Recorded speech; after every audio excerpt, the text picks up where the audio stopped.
विस्तार से आपको बताते हैं खबर लखनऊ की, जहां सीएम योगी ने बेघरों को दी आवास की चाबी। लगभग 6,637 करोड़ की लागत से बने आवास का लोकार्पण किया गया। पीएम सीएम आवास योजना के लाभार्थियों का गृह प्रवेश हुआ है। योजना के लाभार्थियों से सीएम योगी ने सीधे संवाद किया है, तो वर्चुअली संवाद किया है। मुख्यमंत्री योगी आदित्यनाथ ने जितने भी लाभार्थी हैं उनसे साल 2014 से पहले गरीब सरकार के एजेंडे में नहीं था, ये मुख्यमंत्री का कहना है, लेकिन 2014 के बाद गरीब अब सरकार के एजेंडे में आने लगा है। लाभार्थियों को शुभकामनाएं और बधाई, ये मुख्यमंत्री योगी आदित्यनाथ ने कहा है।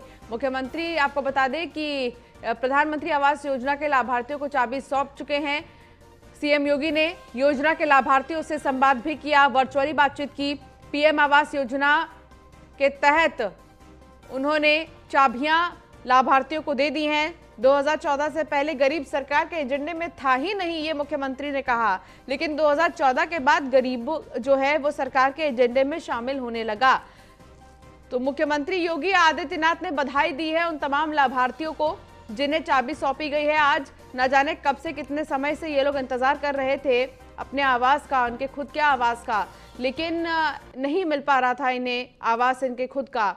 अब मुख्यमंत्री योगी आदित्यनाथ ने, क्योंकि 5 लाख बताया जा रहा है कि 31,000 से भी ज्यादा लोगों को चाबियां दी हैं, तो ऐसे में ये बहुत बड़ी बात है। लगभग 5,51,000 लोगों को चाबी दी गई है।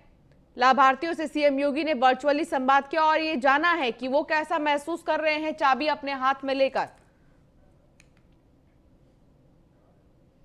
तो वहीं मौलाना यासूब अब्बास ने सीएम योगी को पत्र लिखा है। मुहर्रम के लिए भी रात्रि कर्फ्यू में ढील की मांग की है। जन्माष्टमी की तरह मुहर्रम के लिए भी ढील दे योगी सरकार। कार्यक्रमों, मजलिसों और शब्बेदारियों के लिए ढील देने की मांग की गई है। प्रदेश में निकलने वाले चहलूम के जुलूस को निकालने की भी मांग की है। ऑल इंडिया शिया पर्सनल लॉ बोर्ड के जनरल सेक्रेटरी हैं यासूब अब्बास, और उन्होंने मुहर्रम के लिए भी ढील देने की मांग की है। मौलाना यासूब अब्बास ने मांग की है पत्र लिखकर मुख्यमंत्री योगी आदित्यनाथ को कि मुहर्रम के लिए रात्रि कर्फ्यू में ढील दे सरकार, क्योंकि जन्माष्टमी में ढील दी गई और इस चीज को देखने के बाद ही अब यासूब अब्बास ने भी मांग कर ली है कि मुहर्रम के लिए भी रात्रि कर्फ्यू में सरकार ढील दे। तो प्राइवेट अस्पताल की बड़ी लापरवाही सामने आई है। लापरवाही के चलते मरीज ने दम तोड़ दिया है। मृतक के परिजनों ने जमकर बवाल काटा, अस्पताल पर लगाया लापरवाही का आरोप। अस्पताल प्रशासन पर 20 लाख वसूलने का आरोप है। 13 दिनों में इलाज के नाम पर 20 लाख वसूले। आईटी चौराहे के ग्लोब मेडिकेयर का यह पूरा मामला है। तीमारदारों ने अस्पताल में हंगामा काटा है। तो प्राइवेट अस्पताल की बड़ी लापरवाही का मामला सामने आया है और लापरवाही के चलते मरीज ने दम तोड़ दिया और अब परिजन मांग कर रहे हैं कि जल्द से जल्द इस पर एक्शन लिया जाए। प्राइवेट अस्पताल की बड़ी लापरवाही, लखनऊ से यह मामला सामने आया है। लापरवाही के चलते मरीज ने दम तोड़ दिया।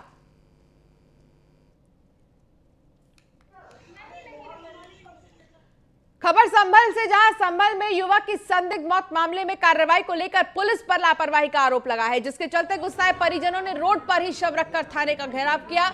रोड जाम और थाने के घेराव की सूचना पर कई थानों की पुलिस फोर्स के साथ मौके पर पहुंचे अपर पुलिस अधीक्षक आलोक जायसवाल ने मृतक के परिजनों को युवक की मौत की निष्पक्ष जांच का आश्वासन देकर बमुश्किल वापस भेजा है। बता दें कि कुरकाबली गांव में एक कोल्ड स्टोर के पास सलीम नाम के युवक का शव मिला था, जिसके बाद परिजन हंगामा करने लगे। ये कहने लगे कि जल्द से जल्द पता लगाया जाए कि आखिर किसने हत्या की है या फिर मामला क्या है। इस वजह से लगाया है ये जो उसने कोल्ड स्टोर में दारू पिया वो लिख के दे दिया जब पोस्टमार्टम के लिए गया, लेकिन इसने अपनी कभी जिंदगी में दारू नहीं पी। और इसको इसका ये इंसाफ चाहिए कि ये मरा कैसे है, इसको मारा किसने। हमें सिर्फ जांच पड़ताल हो जाएगी। बॉडी मिल के पीछे निकली, इस वजह से लगाया है ये जो उसने कोल्ड स्टोर में दारू।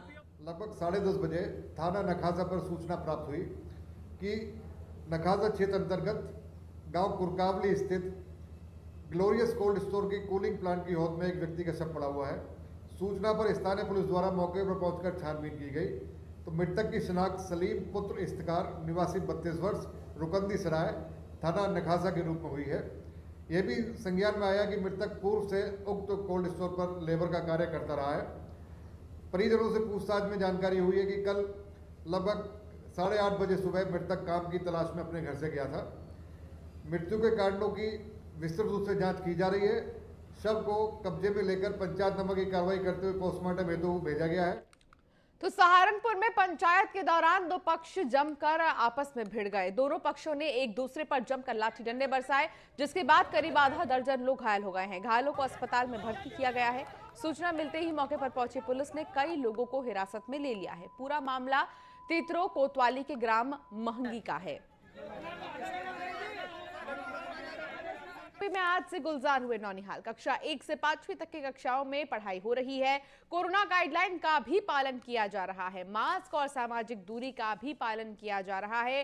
स्कूलों में 2 पालियों में 4-4 घंटे पढ़ाई होगी। ऑफलाइन के साथ ऑनलाइन कक्षाओं का भी विकल्प है। सीएम योगी ने टीम 9 के साथ बैठक की और निर्देश दिए हैं।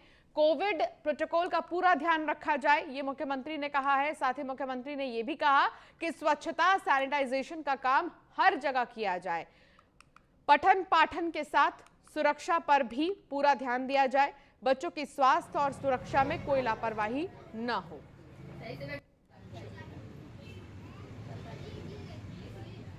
तो कक्षा 1 से 5 तक के बच्चे स्कूल जा रहे हैं आज से ही, और आज से ही उनकी पढ़ाई शुरू हो गई है।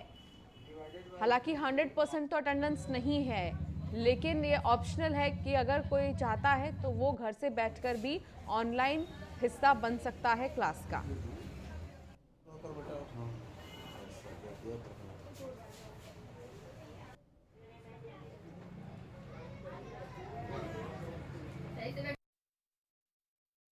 स्कूल में जैसा कि हमें मालूम है कि हमारे विभाग ने आदेश प्लान कर रखा था कि 1 सितंबर से सारे स्कूल खुल जाएंगे।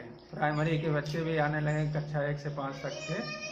तो कोरोना गाइडलाइन का पालन करते हुए बच्चों को आज बुलाया गया है और हर क्लास में सैनिटाइजर रखा है और medical kit, first aid box. अगर कोरोना संबंधित कोई भी लक्षण जैसे सर्दी, खांसी, बुखार अगर दिखाई पड़ रहा है किसी बच्चे में तो उसको दवा दिलाएंगे और उसके बाद उनके घर वालों को सूचित करके जिला। तो वहीं स्कूलों को लेकर प्रयागराज से देखिए हमारे संवाददाता आलोक मालवी की रिपोर्ट। आज से गुलजार हो गए हैं स्कूल। कक्षा 1 से लेकर 5 तक के क्लासेस को भी प्रदेश सरकार ने शुरू किया है। क्या स्थिति है, वस्तु स्थिति हम देखते हैं। ये पूर्व माध्यमिक विद्यालय चक्ष दोदी नैदी प्रयागराज है। इसके अंदर हम चलते हैं, देखते हैं क्या हो रहा है। ये देखिए स्कूल है और स्कूल में टीचर्स बच्चों को पढ़ा रहे हैं। कक्षा 3 हिंदी की क्लास चल रही है और इसके साथ ही बच्चे सोशल डिस्टेंसिंग के साथ बैठकर शिक्षा ग्रहण कर रहे हैं।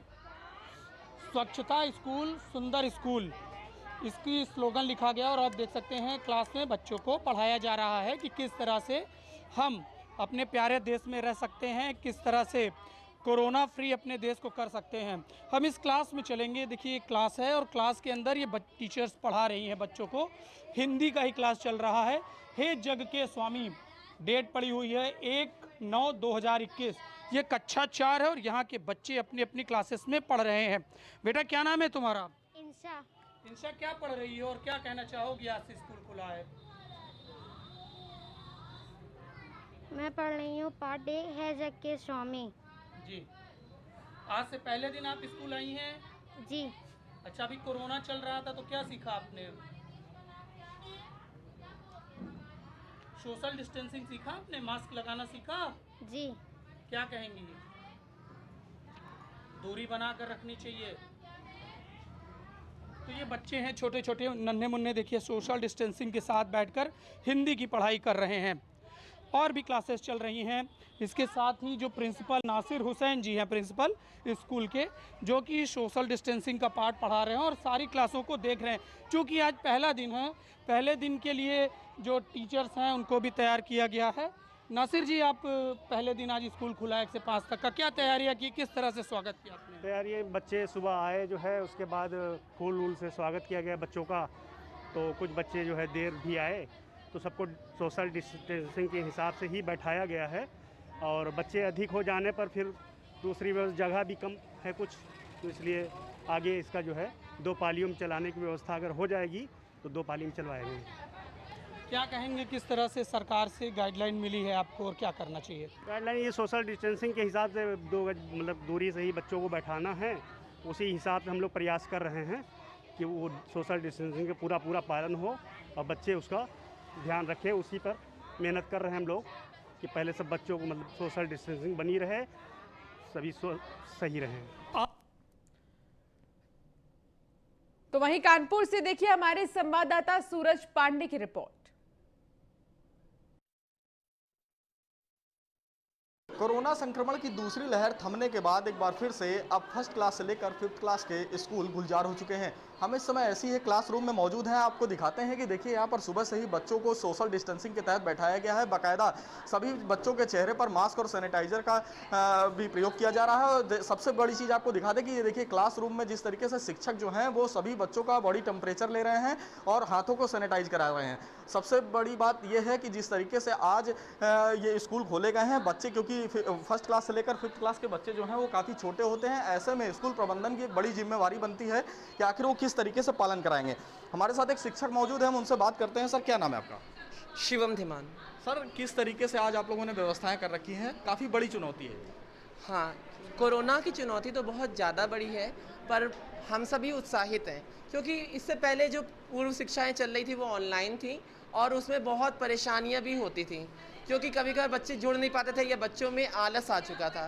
पर जब बच्चे सामने हैं, विद्यालय में हैं, तो हमारे लिए भी बहुत चुनौती भी बहुत है और उत्साहित भी है क्योंकि हम उत्साहित भी हैं और साथ ही साथ हमने सुरक्षा का ध्यान भी रखा हुआ है क्योंकि अभी संक्रमण पूरी तरह ख़त्म नहीं हुआ है और हमारे मुख्यमंत्री के आदेशानुसार हमने विद्यालय में सारे नियम का पालन किया है, जिसमें सैनिटाइजेशन, बच्चों का दैनिक टेम्परेचर नापना, ये सब डेली हमारे यहाँ की व्यवस्था है। तो जैसा कि हमारे साथ शिक्षक ने बताया है कि कोरोना प्रोटोकॉल का पूरी तरीके से पालन कर रहे हैं। बेटा, आपका क्या नाम है? गौरव गुप्ता। गौरव, कितने दिन बाद आज आप स्कूल आ रहे हो और कैसा लग रहा है आपको? 1 ईयर आफ्टर बिफोर मैं आ रहा हूँ और मुझे बहुत अच्छा लग रहा है क्योंकि ऑनलाइन क्लास में कभी नेट की प्रॉब्लम होती थी और कभी ज्वाइन नहीं हो पाते थे, कभी लेट हो जाते थे और ऐसे विद्यालय में फेस टू फेस मैं पढ़ रहा हूँ तो मुझे बहुत अच्छा लग रहा है। आज आप लोग एक लंबे अंतराल के बाद क्लासरूम में मौजूद हैं, कैसा लग रहा है और कितनी अच्छी तरीके से आपके शिक्षक पढ़ा रहे हैं? हमें बहुत अच्छा लग रहा है क्योंकि शिक्षक फेस टू फेस मुझे पढ़ने में बहुत मज़ा आ रहा है। जो शिक्षक ऐसे ऑनलाइन में पूरा समझ ही नहीं आता था, मैं ऐसे में मुझे फेस टू फेस पूरा इस तरह से समझ आ रहा है। तो जैसा कि यहाँ देखिए छात्र का कहना। बेटा, आपका क्या नाम है? भाविका तिवारी। बेटा, किस तरीके से आप लोग घर में अभी तक पढ़ाई कर रहे थे, आज पहले दिन आप स्कूल आए हैं, कैसा लग रहा है? काफ़ी अच्छा लग रहा है और ऑनलाइन क्लासेस जब चलती थी तो हम लोगों को ज़्यादा कुछ समझ में नहीं आता था, पर अब हम लोग सर के सामने हर बात पूछ सकते हैं। बेटा, जैसे आप लोग आज स्कूल आए हैं तो क्या आप लोग को क्या बताया गया है कि मास्क लाना जरूरी है, सैनिटाइज लाना? यस, मास्क लाना ज़रूरी है, सैनिटाइज करना और डिस्टेंस बना के रखना। तो देखिए, जैसा कि यहाँ पर साफ तौर पर बच्चों का कहना है कि स्कूल प्रबंधन ने इनको ये निर्देश दिए हैं कि मास्क और सैनिटाइजर का प्रयोग करें और सोशल डिस्टेंसिंग का विशेष तौर पर ख्याल रखें। आपको बता दें कि 2 शिफ्टों में ये स्कूल अब खोले जाएंगे क्योंकि कोरोना संक्रमण के चलते जो कि तीसरी संभावित लहर अभी भी आने की आशंका जताई जा रही है, ऐसे में कहीं ना कहीं से स्कूल प्रबंधन के लिए एक बड़ी चुनौती है। कैमरा पर्सन भूपेन के साथ सूरज पांडे, न्यूज़ 1 इंडिया, कानपुर। और चलिए फिलहाल बुलेटिन में इतना ही। अब बने रहिए न्यूज़ 1 इंडिया के साथ। नमस्कार।